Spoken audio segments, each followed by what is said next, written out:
Okay, welcome to video number 2. What we'll do here is just go over quick tuning of your PC or Mac and explain how to use the 4-octave keyboard here and in the next panel. So what we'll do is the same thing we did in the first video. And by the way, you should, or maybe would want to, go back, rewatch the first video, and when I do open up these panels and put in my beats, just pause the video right about here, grab your pencil tool, open up this panel, draw in the same pattern that I have, use the same kit that I used, and you'll have exactly what I have, and use the same tempo. And we can follow along and do this together so that it's nice and easy for you.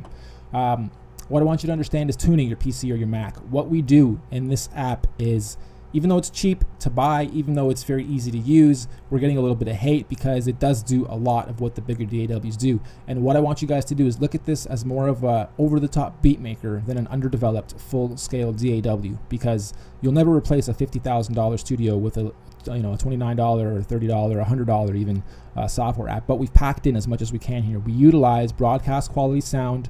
It's not MP3, it's 44.1 wave stereo 16-bit. So for every bar, right here's 2 bars that we've drawn in, for every half of this, and there's 16 slots for you to put in a variation of 10 sounds over each other. So even right here, that's a bunch of memory and a bunch of big files and data being called.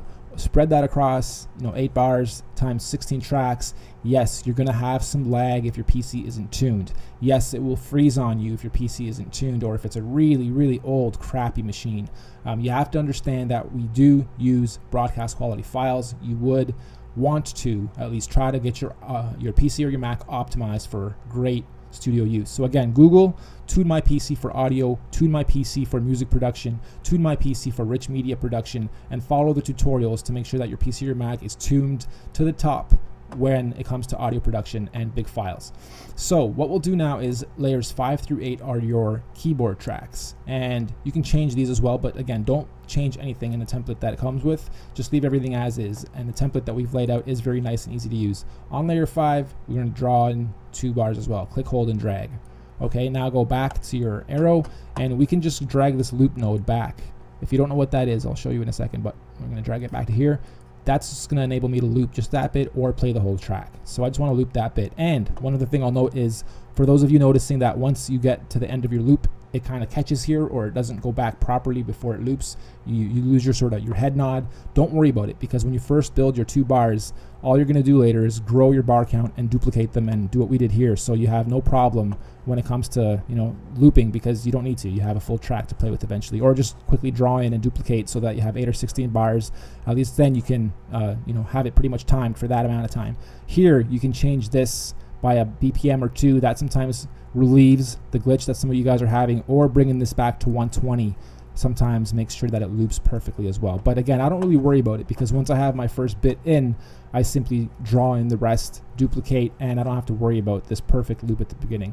So going back to the tutorial, we drew in 2 bars, we click on the bar that we just made, we click on edit. This brings up our keyboard editor, and right now it's on ARP, which sounds great, by the way. You can click on edit, which pulls up this panel, or you can click on P, which pulls up this panel, and this is all your categories. Might be a bit hard to see. Let me close that up. So we drew in our things, we click on P, this pulls up our categories. We can open up each category and then choose something within it. It's a great combination of beautifully mastered stereo image samples. We're on ARP. We open this up again. Now the Q on the keyboard you type with is this C.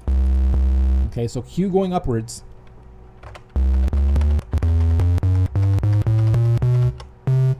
is that octave. This octave down here is available by pressing the Z or Z going upwards on the keyboard you type on.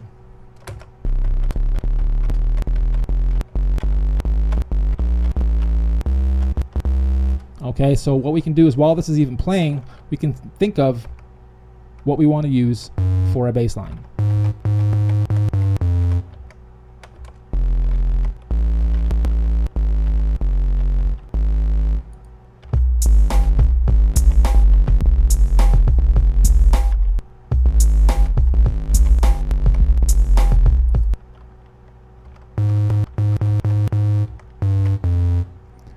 We can record that as well. So when we click on record and play, we can actually use the keyboard we type on to lay in the notes. Check it out.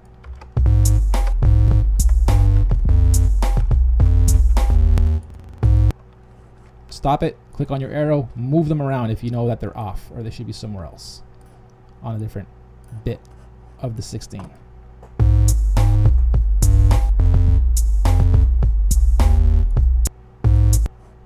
Close, holding down shift, click, hold, drag, click, hold, drag, click, hold, drag. So now again, we have 8 bars, put our loop back on, move this back out. We have a simple bass line that we just drew in.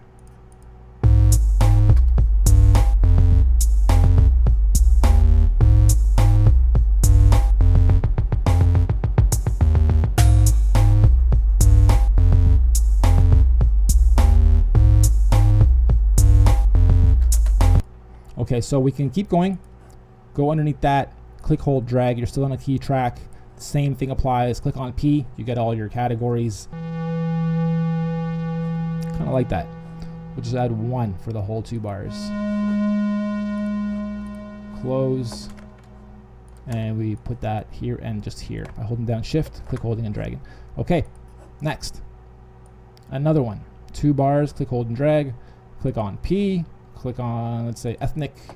Let's click on detune. Might sound a bit awkward because it is literally detuned, but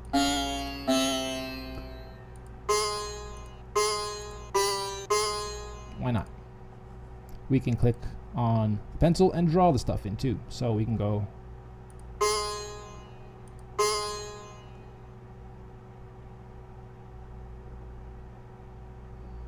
a little bit complicated at first because you're looking at where to drop the note and you're looking at here to see which note's highlighted and you're making sure that it all makes sense. So take your time with it. There's no rush.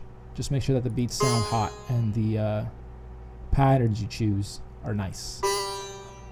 So already we have a very simple track coming into place, even though it's 8 bars. Okay, maybe I want to get rid of this guy and this guy, so it's only playing here and here.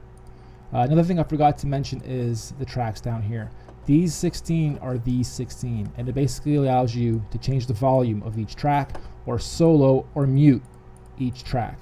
So if I don't want one of these drum tracks, let's say number 2, I can simply mute number 2, and that'll mute. Let's click record off.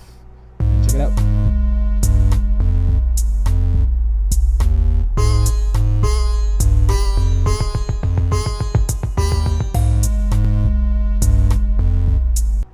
Okay, what I want to do is make number 7 quieter.